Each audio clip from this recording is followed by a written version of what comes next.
The court of Valissa gleamed like a polished blade, its chandeliers casting golden webs over marble floors, but beneath the splendour lay a battlefield of ambition and deceit. On the eve of the solstice ball, Lady Seraphine de Clermont stepped into the great hall, her auburn curls a cascade of fire, her amber eyes sharp with defiance. The whispers followed her like a shadow. She was the traitor's daughter, a tarnished gem in a court of ruthless elegance. Tonight she would meet Lord Gavric, the cruel duke to whom she was betrothed, a man whose loyalty to King Alaric was a chain around her future. But tonight, under the weight of 1,000 gazes, she would also meet Prince Elian, the king's heir, whose reckless charm and untamed heart would set her world alight. The hall was a whirl of silk and intrigue, lords and ladies weaving through dances as delicate as conspiracies.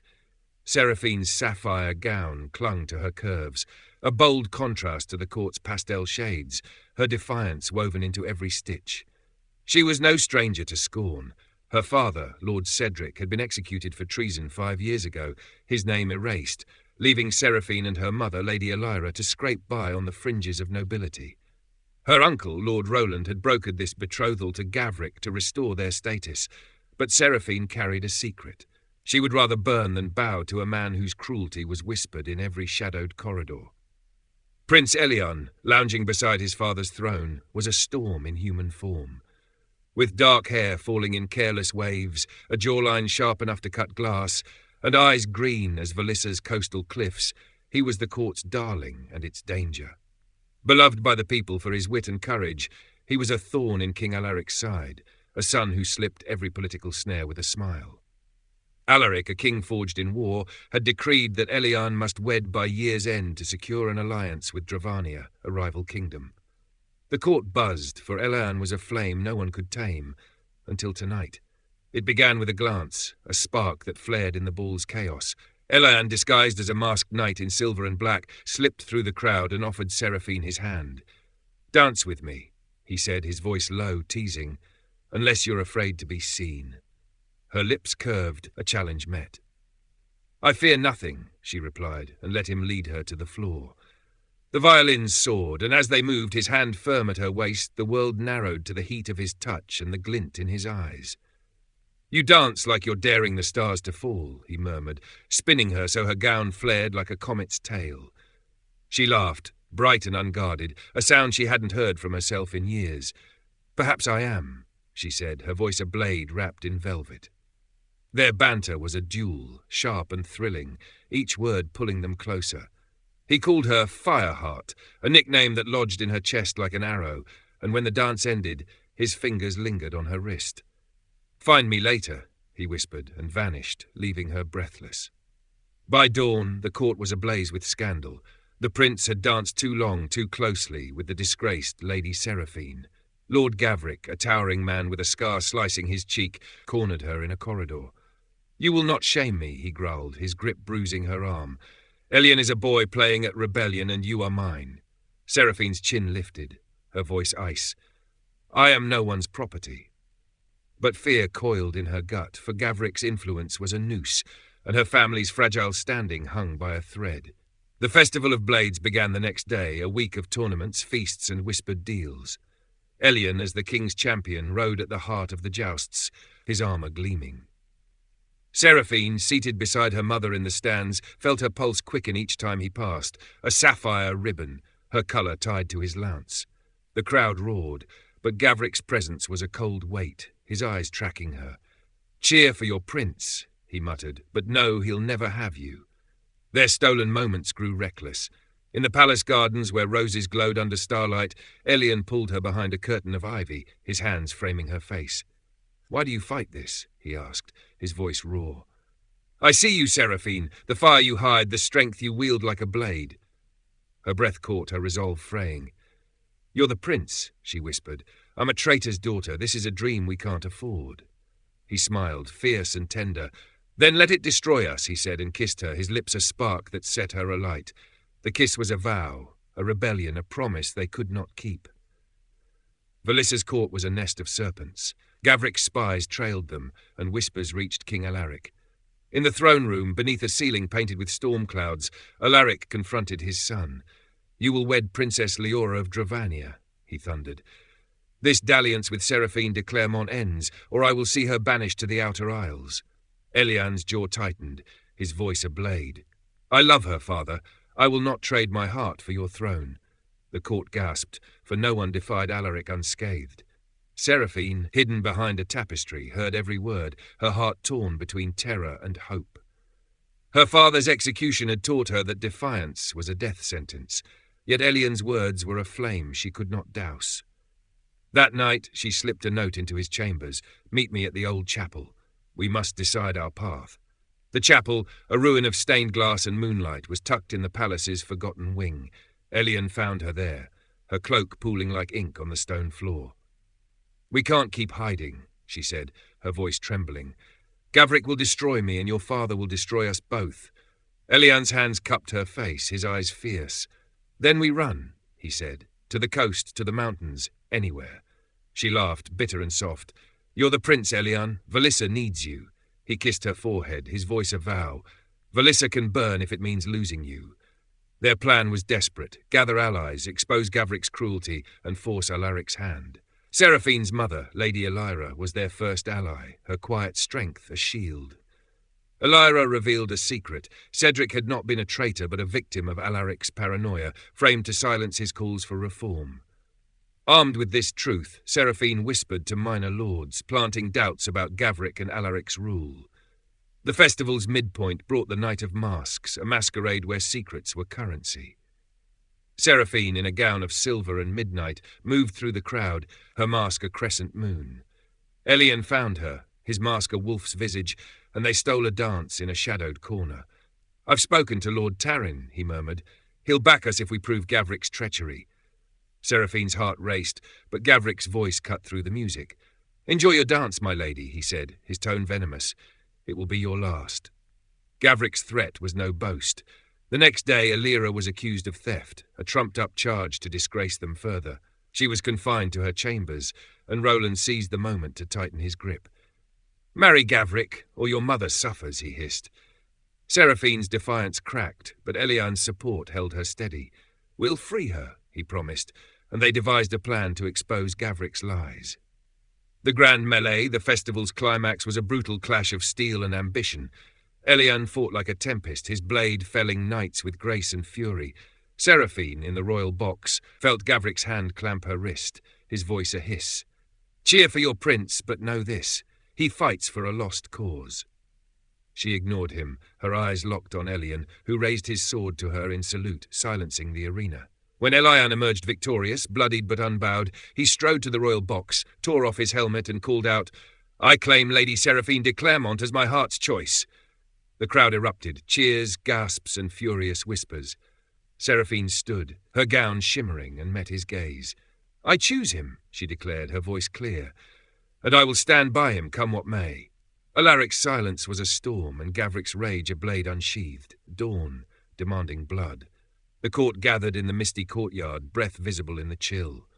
Elian, swift and precise, disarmed Gavric in moments, sparing his life with a warning. She is not yours, he said, his voice deadly calm. Gavric retreated, but his allies whispered of revenge. Roland, desperate to salvage his power, escalated his schemes. Late one night, Seraphine overheard him in the library, plotting to poison Elian at the final feast. Heart-pounding, she slipped into the kitchens, swapping the goblet with a harmless one, her hands shaking. Roland's spies caught her, and by morning she faced Alaric's wrath in the throne room. You meddled in treason, Alaric said, his voice cold as iron. Give me one reason I should not execute you. Seraphine squared her shoulders, her voice unwavering. Because your son loves me, and I him. Because the people see hope in us, not just power. Punish me, and you risk their loyalty. She presented letters Elira had hidden, proof of her father's innocence and Alaric's betrayal. The court murmured, and Alaric's eyes narrowed. Elian burst in, his voice fierce. If you harm her, you lose me. The standoff was electric, the king's power teetering. Outside, the people of Valissa chanted for Elian and Seraphine, their love a movement, ballads in taverns, petitions flooding the court. Alaric, a king who ruled by fear, saw the tide turning. At the festival's closing banquet, under a canopy of lanterns, Alaric rose, his goblet gleaming. Prince Elian and Lady Seraphine will wed, he declared, his voice grudging but resolute. For love, when it binds a kingdom, is a force I will not break. Cheers erupted, though Seraphine saw the calculation in Alaric's eyes, a king yielding to save his throne. Their wedding was a vision of starlight and flame. Seraphine, in ivory and gold, walked through the gardens, roses blooming crimson. Elian, in silver, took her hands beneath a lantern-lit arch, his vows a melody. You are my fire heart, he said, my home, my fight. She smiled, tears bright, and you are my freedom. As they danced, the court watching in awe, Seraphine whispered, Is this truly ours? Elian's arms tightened, his voice a vow. It is, and we'll guard it, together. The night was a triumph, their love a beacon in Valissa's shadowed court. The people cheered, their chants echoing beyond the palace walls, and for a moment it seemed the kingdom might heal. But as the final song faded, a shadow fell. A cloaked figure slipped through the crowd, unnoticed by the revellers, and pressed a sealed letter into Seraphine's hand before vanishing into the night.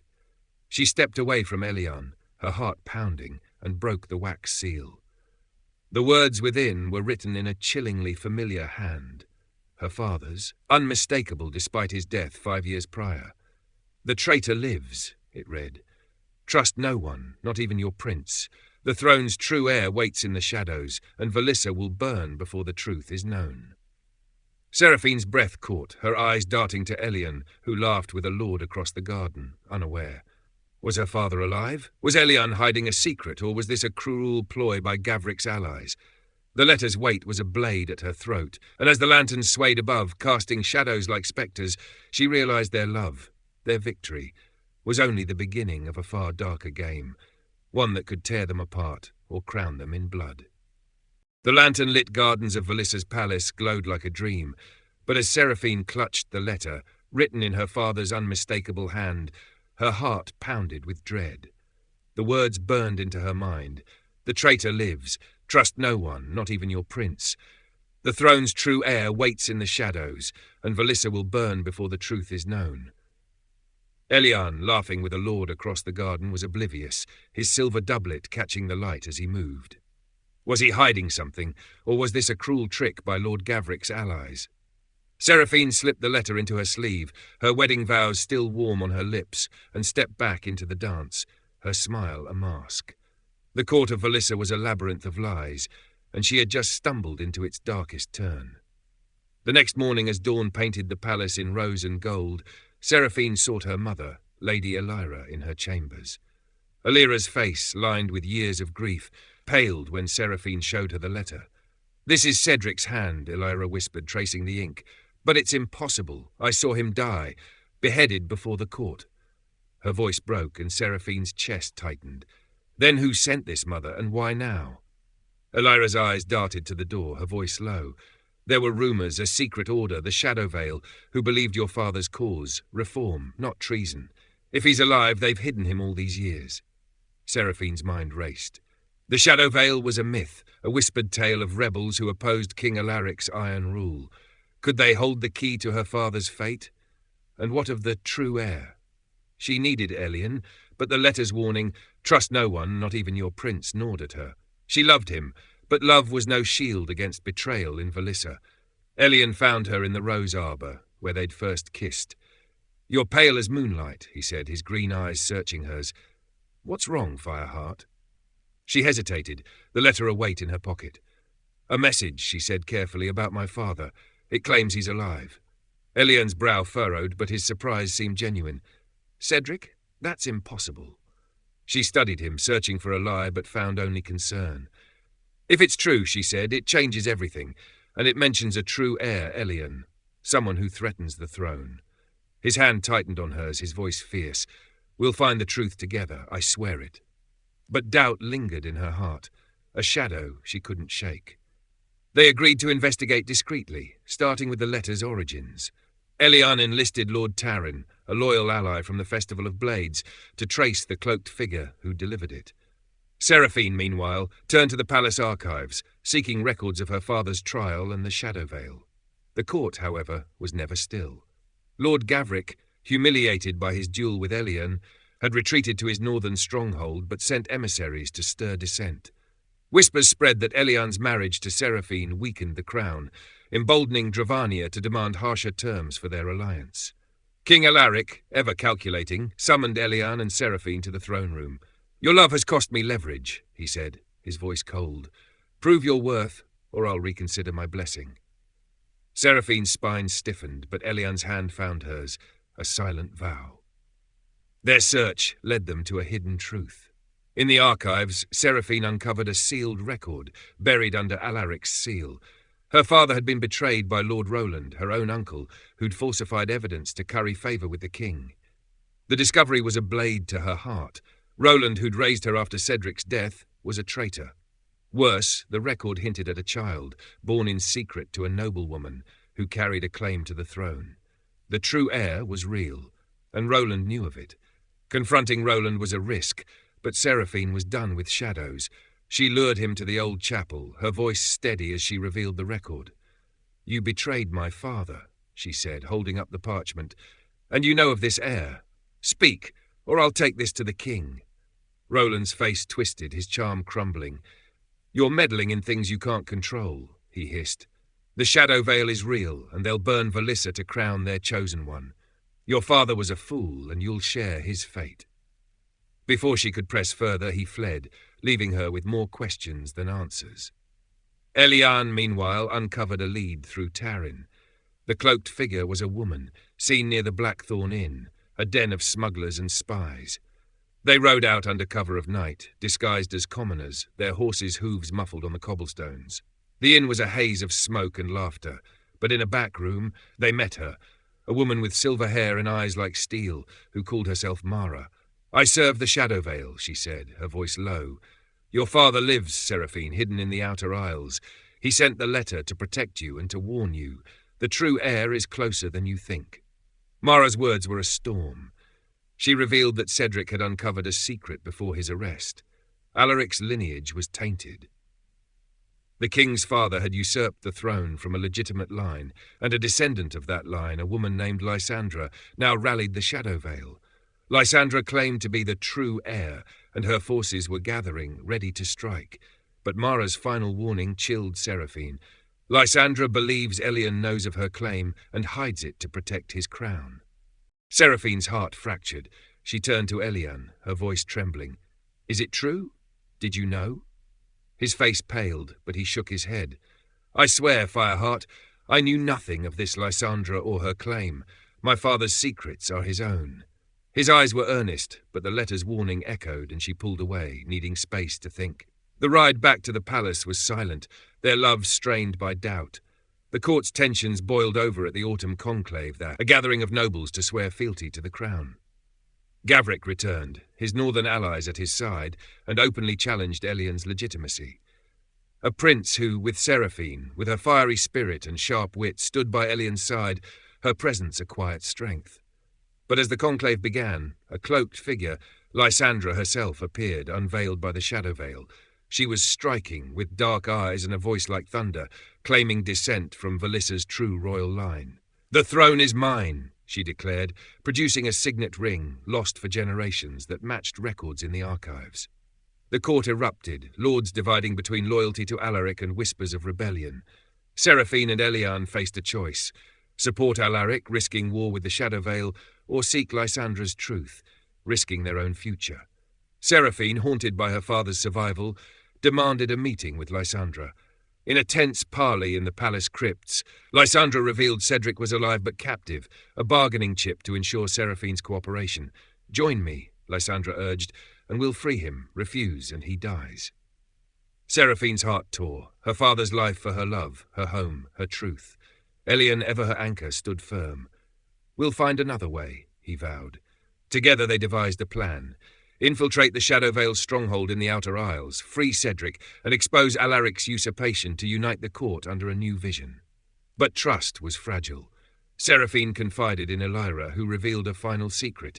She'd known of Lysandra's claim, but hid it to protect Seraphine. The betrayal stung, but Elira's love was undeniable, and Seraphine forgave her, vowing to fight for her family. The journey to the Outer Isles was perilous, a storm-lashed voyage where Seraphine and Elian faced their doubts. In a quiet moment aboard the ship, under a sky of endless stars, Seraphine confessed her fear. "What if I can't trust you?" she whispered. Elian took her hands, his voice raw. "I've hidden nothing, Fireheart. My love is my truth. If I lose the throne, I'll still have you." Their kiss was a recommitment, a flame rekindled, and when they reached the Isles, they were unbreakable. The Shadowvale's stronghold was a fortress of black stone, guarded by fanatics. Seraphine and Elian, with Tarin and a small band of loyalists, infiltrated it, finding Cedric, gaunt but alive, in a hidden cell. His reunion with Seraphine was a torrent of tears and apologies. "I wanted to protect you," he said, revealing he'd joined the Shadowvale to expose Alaric but was betrayed. He confirmed Lysandra's claim but urged caution. Her ambition rivaled Alaric's. Their escape was a desperate fight, steel clashing in torchlit halls. Elian's swordsmanship and Seraphine's cunning carried them through, but Mara, the Shadowvale's agent, cornered them. "Lysandra will crown herself," Mara sneered, "and you'll be ash." Seraphine, wielding a dagger in her father's fire, disarmed Mara, sparing her life. "Tell Lysandra we're coming for peace, not war," she said, a gamble for time. Back in Valissa, the court teetered on civil war. Gavric, sensing opportunity, allied with Dravania, promising them Valissa's coast. Roland, cornered by Seraphine's evidence, fled to join him, betraying the crown. Alaric, weakened by Lysandra's revelations, clung to power, but the people rallied to Elian and Seraphine, their love a symbol of hope. Cedric, restored to health, stood before the court, exposing Alaric's crimes and endorsing Lysandra's claim, on one condition: a shared rule with Elian and Seraphine as regents until a new order was forged. The final confrontation came at the Court of Embers, a grand assembly under a blood-red sky. Lysandra, Gavric, and Alaric faced Elian, Seraphine, and Cedric. Seraphine spoke, her voice a clarion. "Valissa bleeds because of secrets and crowns. Let us build a kingdom where love and truth reign, not blood." Her words swayed the wavering lords, but Gavric lunged, his blade aimed at Elian. Cedric took the blow, shielding his prince, his sacrifice a final act of redemption. Gavric was subdued, Lysandra yielded, and Alaric, broken, abdicated, naming Elian and Seraphine as regents. Cedric's death was a wound, but his legacy lived in Seraphine's fire. The court swore fealty to a new council, with Lysandra as a guarded ally, her claim honoured but tempered. Valissa began to heal, its people chanting Seraphine and Elian's names, their ballad a hymn of hope. In the rose arbour, under a starlit sky, Seraphine and Elian stood together, their hands entwined. "We did it," she whispered, tears falling. "But at what cost?" Elian kissed her, soft and fierce. "We paid it together, Fireheart, and we'll build a future worth it." Their embrace was a vow, their love a crown stronger than gold. Yet as they turned to the palace, a distant horn sounded. Dravania's ships on the horizon, Gavric's final gambit. Seraphine's hand tightened on Elian's, her eyes blazing. "Let them come," she said. "We're ready." Their love, forged in fire, would face the storm, a beacon for Valissa's dawn.